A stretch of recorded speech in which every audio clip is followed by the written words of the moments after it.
But we do have a responsibility as the media to hold ourselves accountable. And unfortunately, we are in an environment where we chase clicks and the credibility of news has been eroded. And I also find, and I love the fact that you look at the ecosystem and the fact that we have historically bad social media hygiene, and that people are very quick to share fake news on your family WhatsApp group or your local community WhatsApp group. You know, there's always that one auntie that is sharing fake news that is so obviously wrong. And that's what this reflects, is that is a huge issue, Stephen, that how we communicate and the messaging that we're putting out there needs to be credible, needs to be reputable if we are going to earn trust. Steve? Yeah, you know, I think one of the things that ABSA as an organization has decided to do is to put at its center what you call a human-centered empathy.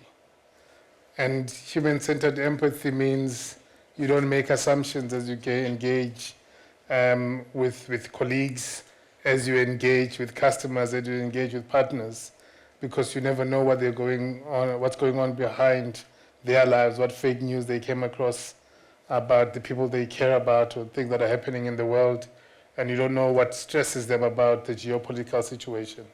So I think in human-centered empathy is addressing the issue that is about rebuilding trust.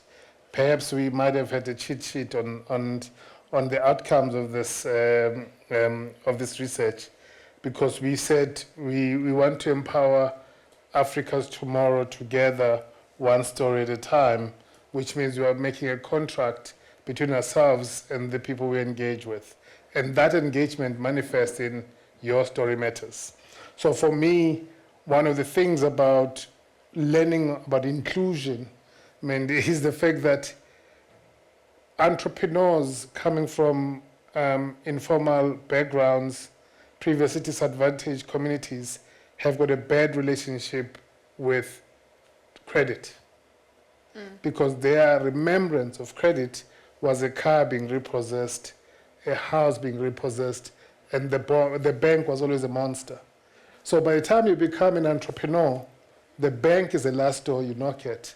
And I think for us is, how do we help entrepreneurs to understand that actually a bank has a duty and a responsibility to include you. And I think we are putting financial inclusion at the center of what we are doing. And we were going to the entrepreneurs and asking them, how do we make credit accessible to you? One of the feedback we are given is, but you are still using an old scorecard that favored an old regime. You haven't adjusted it to meet the current and prevailing circumstances. So to a certain extent, the element of fake news and fake understanding is far beyond what happens online. It's our fake understanding of what entrepreneurs are like and what they're looking for. We need to change our own mindset as a bank. And I think for me, it was quite important about what it's like to building trust. It says results that are beneficial. So if we say to you, come and we'll help you start your business, grow your business, develop your business, if we don't have enough to show that this is what we do and we've done it over and over again, all we give is bad outcomes to entrepreneurs, they won't trust us. We won't be the bank for the entrepreneurs that we aspire to become. So I really thought, picking up on the inclusion piece, there's a lot we are learning, but we have to be empathetic in the way we are approaching this. And for me, the insights coming from the report are very actionable from our end as a bank and as an institution. And also, we support responsible journalism as a bank. We support the awards, we support the engagement around investigative journalism, because we care about what happens on the other side of on the media side. Because if we invest in that quality of journalism and the type of output that comes out, we benefit as an institution. So we are much more rounded in driving social change and engaging and dealing the issue of misinformation by having the right type of journalist on the other side.